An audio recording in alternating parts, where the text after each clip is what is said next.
In 1872, author Samuel Butler wrote about a satirical utopia called Erewhon, where people were responsible for their own health and well-being.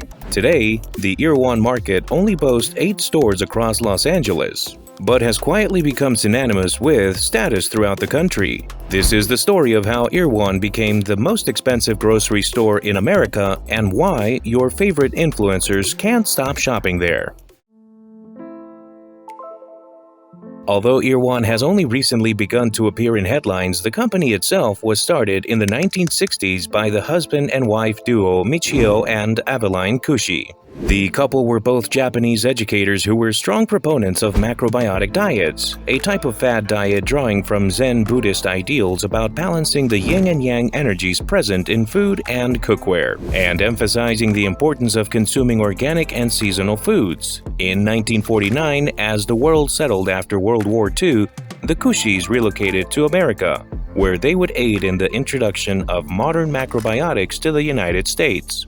Aveline and Michio were intent on sharing their knowledge and beliefs with a wider audience, and would go on to publish well over 70 books altogether and found a number of organizations. In the 1960s, they began putting together study groups where they would hold lectures on the wide array of topics that interested them. From spiritualism to disease prevention, the Kushis' passion for knowledge knew no bounds, and as their study groups increased in number, so did the influence of Aveline and Michio Kushi. By the mid-1960s, word had spread about macrobiotic diets and the importance of eating whole foods.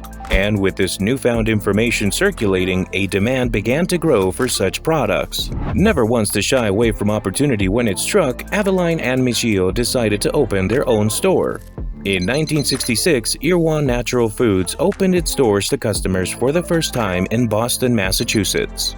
At the time, the store was just a humble 10 by 20 foot stall that sold a line of processed soy products sourced from local suppliers in New York. The store, though small in size, was the first of its kind in the nation and would go on to serve as the blueprint for natural food stores in the future.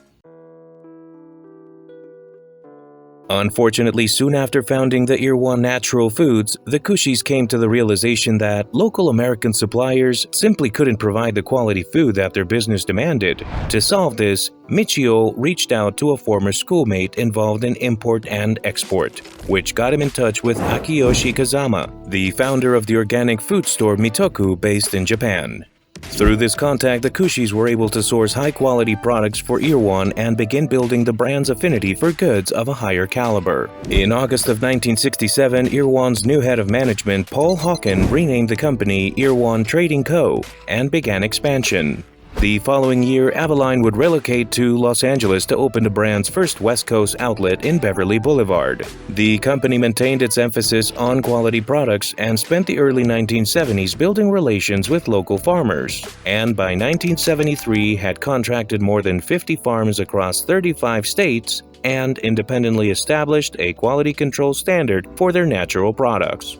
However, the rapid growth would soon become detrimental, as in 1979 when Erewhon began to dig too deep into company funds, strapping cash flow and kickstarting a bout of financial difficulties. By that point, Erewhon boasted thousands of products and worked with several suppliers, many of whom would stop shipping to Erewhon as their troubles worsened. By November 1981, Erewhon Trading Co. filed for bankruptcy.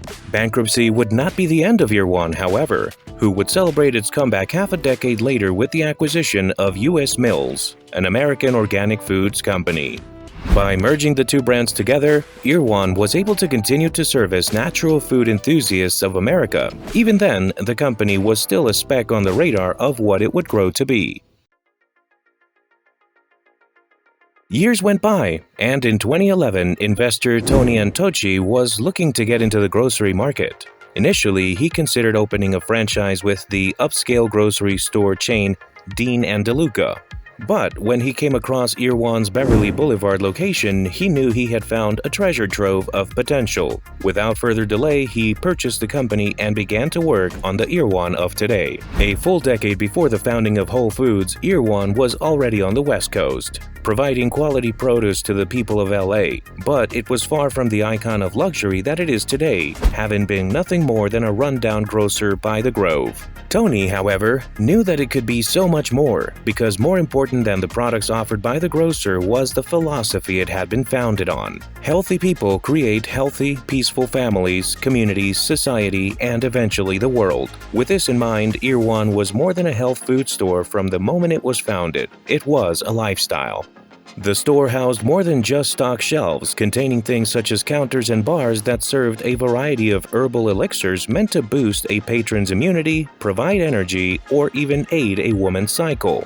The presence of things such as juice and herbal bars allowed Erewhon to transcend the role of a typical grocery store and become more of a social club where groceries happened to be available. As its popularity in the community grew, Erewhon began to stock more premium brands while maintaining its commitment to healthy organic foods. The brand became synonymous with its eye-catching, trendy, and often expensive offerings. From $14 jars of beef dandelion echinacea bone broth to $19 superfood smoothies. Perhaps the most important aspect of Erewhon's success, however, was the rise of Instagram and influencer culture.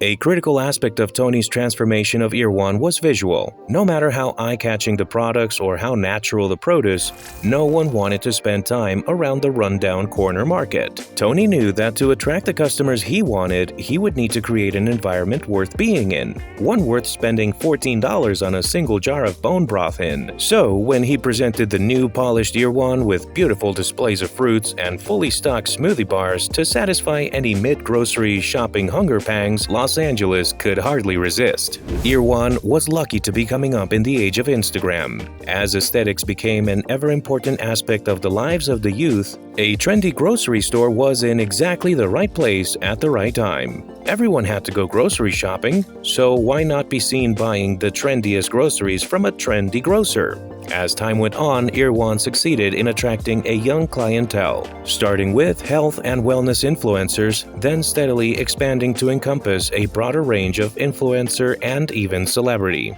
From YouTube's Emma Chamberlain to reality TV's Kardashian Jenners, as more notable individuals began appearing in the aisles of Erewhon, the media began to take notice, and the popularity of the brand grew even further. From grocery store to social club to becoming the place to be spotted by paparazzi and fans, simply being at Erewhon became a status symbol. On the business side of things, the popularity and success of the brand attracted a fair new financiers and investors, allowing Erewhon to expand past its first West Coast location and open up 7 more across the city, with 2 more in the works for 2023. Although Tony, as quoted on the Erewhon website, claims that profit is a mere side effect of the grocery chain's real purpose of spreading the message of organic, natural foods far and wide. It can't be ignored that Erewhon is wildly successful because of how they run the company. Erewhon Market caters to the rich and affluent by providing them a space chock full of high-priced, niche items surrounded by juice and smoothie bars, toting the latest and greatest herbal and superfood concoctions for them to swear by.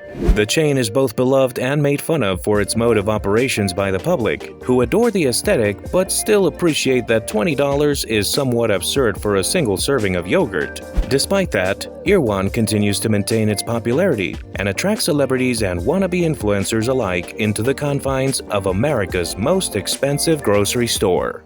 Erewhon rose to prominence not just by staying true to its original philosophy of healthy food for healthy people, but by monetizing that philosophy by serving it up in a trendy package for the image-conscious Los Angeles public.